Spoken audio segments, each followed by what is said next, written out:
comrade. So I had my drive shaft actually fail on me. Well, it's been for like past 2 months.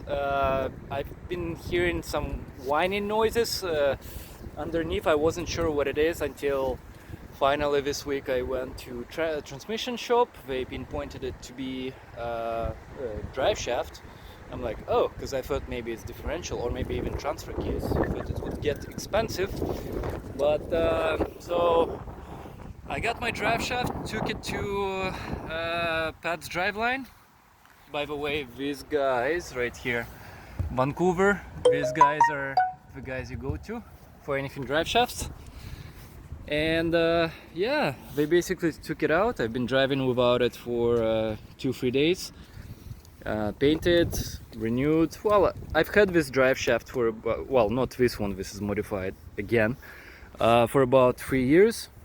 So the thing is, the stock drive shaft, front drive shaft for these guys is basically CV jointed. It looks kind of like that, right? With like a little rubber boot, this and that. With 6-inch lift, these things fail, and basically mine started to fail within about half a year when I got the lift, like 3 years ago. So I went to those guys, and they made a custom U-jointed drive shaft. Been riding on that for 3 years. Been greasing, but I forgot to grease one point, and eventually that's what started producing those whining noises. So now I know what it sounds like when drive shaft fails. It starts to basically wear out.